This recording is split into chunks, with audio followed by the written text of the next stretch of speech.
வேலைகளும் நடைபெறாத ஒரு நிலை இருந்த காரணத்தால் நிறைய பொதுமக்களுடைய பிரச்சனைகள் இருந்து வந்தது. ஆனால் இன்றைக்கு திராவிட முன்னேற்ற கழகத்தினுடைய ஆட்சி, நம்முடைய தமிழகத்துடைய வரலாற்று முதல்வர் ஐயா கலைஞர் அவர்களுடைய தலைமையிலே 5வது முறையாக நம்முடைய முதல்வர் ஐயா கலைஞர் அவர்கள் பொறுப்பேற்று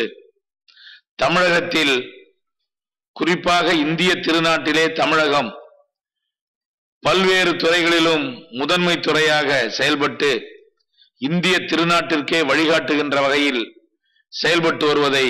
நாமெல்லாம் நன்கு அறிவோம். அந்த வகையிலே எனது தொகுதியாக இருக்கக்கூடிய நம்முடைய திருவொற்றியூர் தொகுதியில் பல அடிப்படை வசதிகளை, பல சரித்திர சாதனைகளை, இதுவரையில் திருவொற்றியூரில் இல்லாத பல சேவைகளை நாங்கள் செய்து வந்து கொண்டிருக்கின்றோம். அதிலே குறிப்பாக நம்முடைய திருவொற்றியூர் நகரில்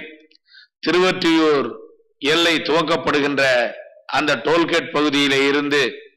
நம்முடைய அஜாக்ஸ் பேருந்து நிலையம் வரைதான் பாதாள சாக்கடை திட்டம் இருந்து வந்தது. இன்றைக்கு திராவிட முன்னேற்ற கழகத்தினுடைய ஆட்சி பொறுப்பேற்று நான் சட்டமன்ற உறுப்பினராக பொறுப்பேற்ற பிறகு 28 கோடியே 50 லட்சம் ரூபாய் செலவில் நம்முடைய அஜாக்ஸ் பேருந்து நிலையத்திலே இருந்து வடக்கு பக்கமாக இருக்கக்கூடிய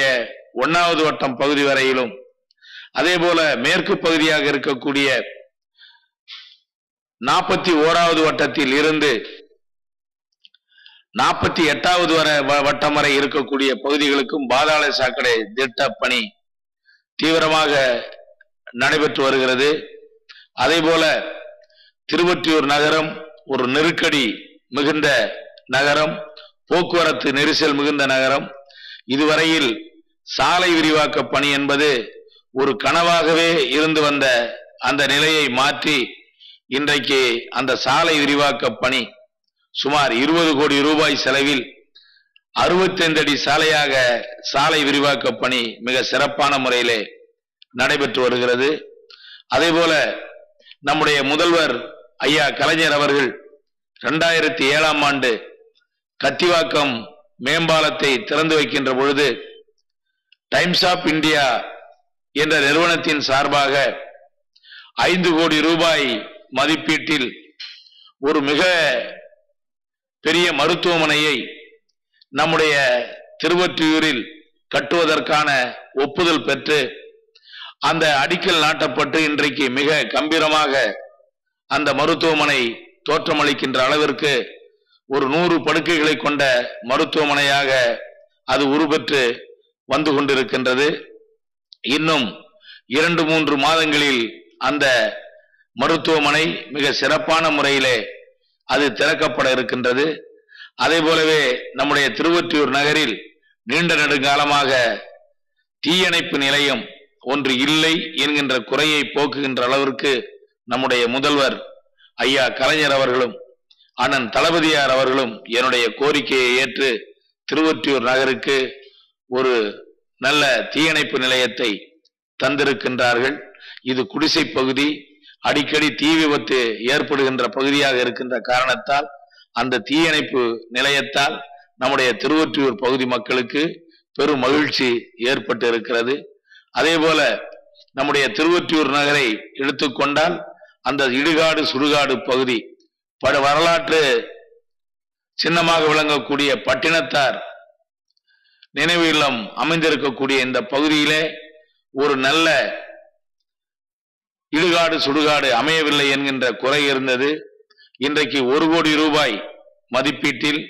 இன்றைக்கு மிகப்பெரிய அளவில் ஒரு எரியூட்டு மயானம் மிக சிறப்பான முறையிலே உருவாக்கப்பட்டு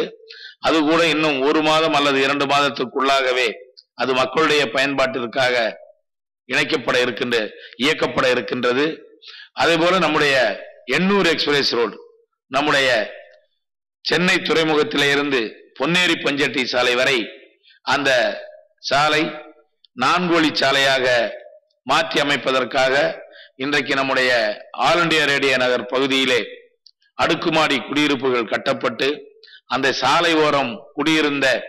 மக்கள், குறிப்பாக மீனவ மக்கள், அந்த பகுதியிலே அந்த வீடுகளை எல்லாம் காலி செய்து அந்த அடுக்குமாடி குடியிருப்பிலே அவர்கள் குடியமர்த்தப்பட்டு இன்றைக்கு அந்த எண்ணூர் எக்ஸ்பிரஸ் சாலை விரிவாக்க பணியும் மிக சிறப்பான முறையிலே தொடங்கப்பட இருக்கின்றது. இதே போல பல்வேறு திட்டங்கள் இன்றைக்கு 88 கோடி ரூபாய் செலவில் மெட்ரோ வாட்டர் மூலமாக அண்ணன் துணை முதல்வர் தளபதியார் அவர்களுடைய பெரும் முயற்சியின் காரணமாக 88 கோடி ரூபாய் செலவில் குடிநீர் திட்டம் ஒவ்வொரு வீட்டிற்கும் திருவொற்றியூர் நகரில் குடியிருக்கின்ற ஒவ்வொரு வீட்டிற்கும் குடிநீர் இணைப்பு இருந்திட வேண்டும் என்கின்ற அந்த உயரிய எண்ணத்தில் அந்த குடிநீர் பிரச்சனைக்கு ஒரு தீர்வை காணுகின்ற வகையில் 88 கோடி ரூபாயில் அந்த திட்டம் நிறைவேற்றப்பட்டு இன்றைக்கு ஓரிரு நாட்களில் அந்த பணிகள் துவங்கப்படுகின்ற ஒரு நிலையில் இருக்கின்றது. இதே போல பல்வேறு திட்டங்கள், அது கத்திவாக்க நகரமாக இருந்தாலும் மணலி நகரமாக இருந்தாலும் சின்னசேக்காடு பேரூராட்சி மன்றமாக இருந்தாலும் மாதவரம் நகராட்சியாக இருந்தாலும் புழல் நகராட்சியாக இருந்தாலும் அங்காங்கே பாதாள சாக்கடை திட்டங்கள், எரியூட்டு மயானங்கள், இதே போல நல்ல குடிநீர் திட்டங்கள், சாலை வசதிகள் என பல பணிகளை திருவொற்றியூர் தொகுதி மக்களுக்கு ஒரு நல்ல முறையிலே ஒரு நல்ல சட்டமன்ற உறுப்பினர் என்கின்ற முறையில் பல பணிகளை செய்து மக்களுடைய பாராட்டுகளை பெற்றிருக்கின்றேன். அதே போல எனக்கு கொடுக்கப்பட்டிருக்கின்ற இந்த மீன்வளத்துறையில் கடந்த காலங்களில் எப்படி இருந்தது என்பதை விட இப்பொழுது எப்படி செயல்படுகிறது என்பதை குறிப்பாக நம்முடைய மீனவ மக்கள் பல்வேறு திட்டங்களின் வாயிலாக அவர்கள் பயன்பெற்று மிகுந்த மகிழ்ச்சியில் இருப்பதை நீங்கள் எல்லாம் அறிவீர்கள். அந்த வகையில் நீண்ட நெடுங்காலமாக இருந்து வந்த விசைப்படகு உரிமையாளர்களும் தொழிலாளர்களும் கேட்டுக்கொண்ட அந்த எரியெண்ணெய் டீசல் மானியம் 1000 என்று இருந்ததை ஆட்சி பொறுப்பேற்று நம்முடைய முதல்வர் ஐயா கலைஞர் அவர்கள் சொன்னதை செய்வோம், செய்ததை சொல்வோம் என்கின்ற வகையில் ஒரு ஆட்சி பொறுப்பேற்று 3 மாத காலத்திற்குள்ளாக 1000 டீசல் மானியம் என்றிருந்ததை 1500 உயர்த்தி மீனவ மக்களுடைய மகிழ்ச்சிக்கு ஆளானார்கள். அதே போல விசைப்படகு உரிமையாளர்களும் விசைப்படகு தொழிலாளர்களும் சுனாமியால் பாதிக்கப்பட்ட போது சுனாமியால் அவர்கள் பெற்ற கடனை ரூபாய் 80 கோடியை மீனவ தலைவர்கள், மீனவ மக்கள், விசைப்படகு உரிமையாளர்கள் என நம்முடைய முதல்வர் ஐயா கலைஞர் அவர்களையும் துணை முதல்வர் அண்ணன் தளபதியார் அவர்களையும் என் மூலமாக சந்தித்து அவர்களுக்கு அந்த 80 கோடி ரூபாயை மத்திய அரசின் மூலமாக தள்ளுபடி செய்ய வேண்டும் என்று நம்முடைய முதல்வர் ஐயா கலைஞர் அவர்கள் மனு செய்ய வேண்டும், கோரிக்கை வைக்க வேண்டும் என்று கேட்டுக்கொண்டோம். ஆனால் நம்முடைய முதல்வர் ஐயா கலைஞர் அவர்கள் அதை தாயுள்ளத்தோடு ஏற்று தானே தமிழக அரசே அந்த 80 கோடியை ஏற்கும் என்று அந்த கடனை தமிழக அரசுடைய கடனாக ஏற்று அதை தள்ளுபடி செய்து மீனவ மக்களுக்கு, குறிப்பாக சுனாமியால் பாதிக்கப்பட்ட மீனவர்களுடைய வாழ்வில் ஒரு மிகப்பெரிய மறுமலர்ச்சியை ஏற்படுத்தி கொடுத்தார்கள். அதே போல கடற்கரையில் வாழக்கூடிய ஏழை எளிய மீனவ மக்களுக்கு ரூபாய் 110 கோடி ரூபாய் செலவிலே மீன்பிடி உபகரண பொருட்கள், வலைகள், லேண்டர் லைட்டு, ஐஸ் பாக்ஸ்,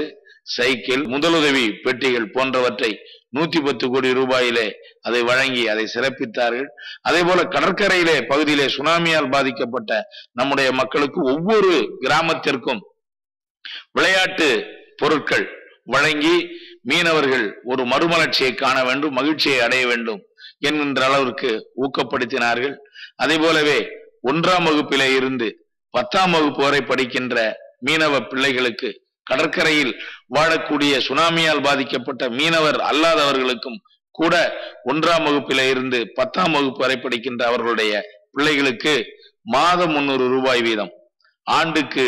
ஒவ்வொரு குழந்தைக்கும் 3600 ரூபாய் வழங்குகின்ற அந்த திட்டத்தை செயல்படுத்தி இன்றைக்கு மிக சிறப்பான முறையிலே ஏறத்தாழ ஒரு 250 கோடி ரூபாய் இன்றைக்கு நம்முடைய மீனவ பிள்ளைகளுக்கு அந்த கல்வி உதவித் தொகையாக இந்த 4 ஆண்டுகளில் வழங்கப்பட்டு இருக்கின்றன. அதே போல பல்வேறு மகளிர் சுய உதவி குழுக்களுக்கு சுழற்சி நிதி நம்முடைய